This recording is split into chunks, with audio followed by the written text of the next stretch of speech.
It was many and many a year ago, in a kingdom by the sea, that a maiden there lived whom you may know by the name of Annabel Lee. And this maiden she lived with no other thought than to love and be loved by me. I was a child, and she was a child, in this kingdom by the sea. But we loved with a love that was more than love, I and my Annabel Lee, with a love that the winged seraphs of heaven coveted her and me. And this was the reason that long ago, in this kingdom by the sea, a wind blew out of a cloud, chilling my beautiful Annabel Lee, so that her high-born kinsman came and bore her away from me, to shut her up in a sepulchre in this kingdom by the sea. The angels, not half so happy in heaven, when envying her and me. Yes, that was the reason, as all men know, in this kingdom by the sea, that the wind came out of the cloud by night, chilling and killing my Annabel Lee. But our love, it was stronger by far than the love of those who were older than we, of many far wiser than we. And neither the angels in heaven above, nor the demons down under the sea, can ever dissever my soul from the soul of the beautiful Annabel Lee. For the moon never beams without bringing me dreams of the beautiful Annabel Lee, and the stars never rise but I feel the bright eyes of the beautiful Annabel Lee. And so, all the night tide, I lie down by the side of my darling, my life and my bride, in her sepulchre there by the sea, in her tomb by the sounding sea. Written by Edgar Allan Poe in the mid 1800s, Annabel Lee is the ultimate love poem, and for good reason. From the first person perspective, it tells the haunting story of a perpetually heartbroken individual who just can't seem to move on from his deceased love, the beautiful Annabel Lee. To fully appreciate this literary masterpiece, let's break it down line by line. It was many and many a year ago. Although straightforward, this opening line is crucial because it establishes a rough timeline of events, informing the reader that this tragic tale of love and loss isn't recent, which makes the words that much more impactful and profound, as the pain reflected in the poem feels fresh. In a kingdom by the sea. A version of this line repeats throughout the poem, making it arguably the most memorable line. If taken literally, it tells us that Annabel Lee and the narrator lived in a coastal city filled with royal residents. However, I don't believe this to be the case. Instead, I think this kingdom by the sea is a metaphorical setting meant to symbolize the fantastical, surreal, and fairy tale like nature of the love the narrator shared with this beautiful Annabel Lee. In other words, such a grandiose love needs a setting to match it, and a kingdom by the sea is a worthy match. That a maiden there lived whom you may know. This is when we are first introduced to Annabel Lee, though we don't know her name at this point. By definition, a maiden is a young and typically attractive woman, so now we know that the poem involves a pretty young woman. The phrase, whom you may know, is interesting because the narrator assumes that you are likely familiar with this particular maiden, which tells us just how consumed and obsessed the narrator is with Annabel Lee and their love. It's almost like he is saying, how could anyone not know about Annabel Lee? By the name of Annabel Lee. There's not much to say about this line. The woman's name was Annabel Lee, simple as that. And this maiden she lived with no other thought. With this line, the narrator invites us into the mind of his precious Annabel, explaining to us that she could only think and ultimately care about one aspect of her life, than to love and be loved by me. Here we learn about Annabel's all consuming obsession, the narrator and his love. Nothing else matters. I was a child, and she was a child. Pure and innocent, the narrator and Annabel were just children when they fell madly in love with each other. In this kingdom by the sea. This is the first time the second line is repeated, reminding the reader that this love is as grand as a kingdom by the sea, creating beautiful imagery of lavish castles overlooking the magnificent waters. But we loved with a love that was more than love. With this line, the narrator is conveying that their love defied reality and went beyond the natural. That's how powerful and intense it really was. I and my Annabel Lee reminds us that the narrator himself experienced this intense love with the beautiful Annabel Lee. With the love of the winged seraphs of heaven. A winged seraph is another term for an angel, but not just any angel. an angel of the highest rank. Seraphs are the angels closest to God, and the narrator is mentioning the most heavenly beings and his love with Annabel Lee in the same breath, creating the most powerful comparison. Coveted her and me. As the highest rank angels, seraphs don't typically succumb to negative human emotions such as jealousy. However, the love between these two individuals is something so special that even seraphs envy it. Perhaps they feel that humans, being the inferior creatures they are, aren't worthy of such a love, and therefore bear the cosmic responsibility of taking this love away. And this was the reason that long ago, even though a lot of time has passed since he lost Annabel Lee, the narrator is still trying to make sense of the tragedy. It's like he is saying, Annabel's death couldn't be a random occurrence. Not my Annabel Lee. In this kingdom by the sea.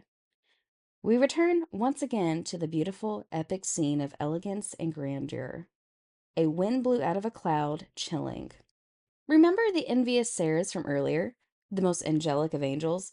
Well, in the narrator's mind and heart, their jealousy consumed them so that they decided to take Annabel Lee, presumably killing her.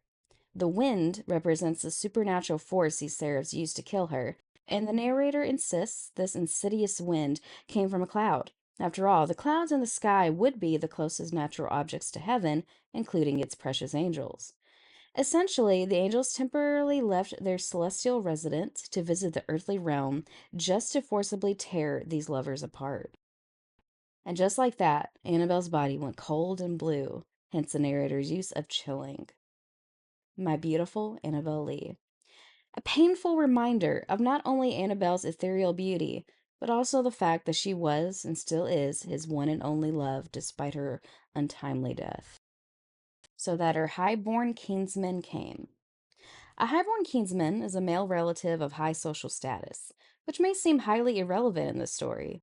However, the narrator likely mentions this individual's socioeconomic status to create an even greater divide between the couple and the beings, natural and unnatural alike, around them. For the narrator, it has always been him and Annabel against the world. While the rest of the world was fueled by money and status, he and his precious love were only fueled by their love for each other. And bore her away from me. And so, one of Annabel's affluent male relatives, most likely her father, carried her to her final resting place. It's also worth noting the language used in this line. The narrator says that the individual bore her away from him, implying that this kinsman took Annabel away just to inflict even more pain upon the narrator and perhaps enjoyed doing so. This is most likely not the case. However, it further emphasizes the narrator's bitterness and anger toward the world. To shut her up in a sepulchre. A sepulchre is a burial site, which is often enclosed in a small room. It's essentially a tomb. To shut her up is profound phrasing. The narrator is telling us that the man wanted to keep her body away from him, to lock her up. Yet another demonstration of the storyteller's resentment and despair. In this kingdom by the sea. You should know about this line by now. The angels, not half so happy in heaven.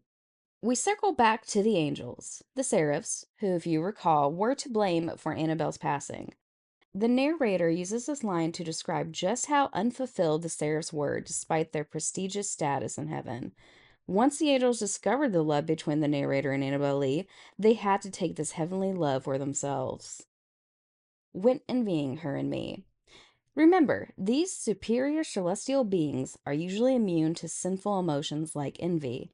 However, the love between the narrator and his Annabel was so great and beautiful that they wanted it for themselves. Yes, that was the reason, as all men know. The writer genuinely believes that Annabel's death was not only deliberate, but also supernatural. As all men know is his way of saying, everyone on the planet knows the truth behind the beautiful Annabel Lee's tragic passing. In this kingdom by the sea. Yes, we return to this iconic line yet again, and why not? That the wind came out of the cloud by night. We are reminded of the how behind Annabel's death. A supernatural, unseen force blew out of a cloud at night, just like that. Chilling and killing my Annabel Lee. This unstoppable supernatural force stopped Annabel in her tracks, slowing her down and ultimately killing her. but our love, it was stronger by far than the love. There was no greater love between two souls than that between the speaker and Annabel Lee, of those who were older than we. Even the love between older individuals was no match in spite of their shared maturity and experiences. Of many far wiser than we, not even the love between two intelligent individuals could compare, regardless of their collective knowledge and hard earned wisdom.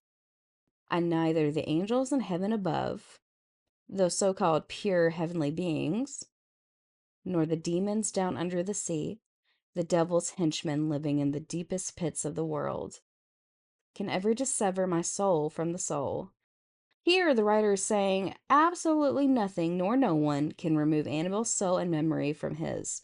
In other words, he will take her with him wherever he goes for the rest of his life. Of the beautiful Annabel Lee. Once again, he mentions Annabel's beauty, suggesting that no other woman's beauty can and will ever compare. It's likely that he has never fallen in love with another woman. For the moon never beams without bringing me dreams. Every time the writer sleeps, he dreams, and you probably already know what he dreams about.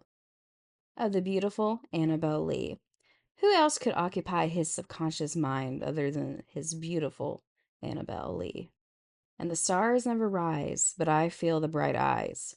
In this line, the narrator is saying that he doesn't see the shining stars in the night sky, at least not as the rest of the world sees them. No, he can only see Annabel's bright and shining eyes after the sun goes down.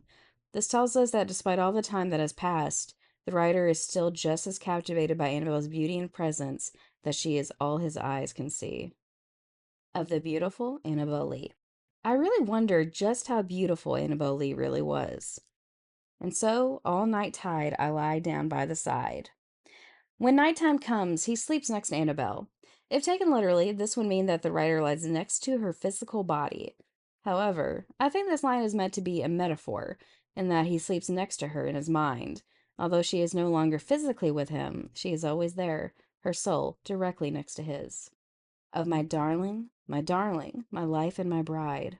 Annabel was and still is the love of his life. She is literally everything to him, and I believe he refers to her as his bride because he likely had every intention of marrying her once they were both of age. She may not officially be his bride on paper, but he doesn't care. She is his bride where it truly matters, in his mind, body, and spirit, and her sepulchre there by the sea. Once again, I don't think he is literally lying next to her remains enclosed in a tomb. It's more likely that he is consumed with thoughts of her resting there alone, longing to see and hold her again. In her tomb by the sounding sea. The final line evokes imagery of death as well as the sounds of the sea waves. The former is associated with sadness and grief, while the latter is often tied to relaxation and tranquility.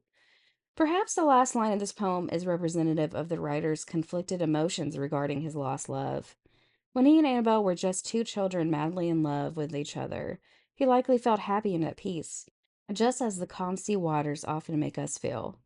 When she was taken away from him, however, he probably felt hopeless and trapped in his own despair, almost as if he were shut up in his own sepulchre, dead and alone.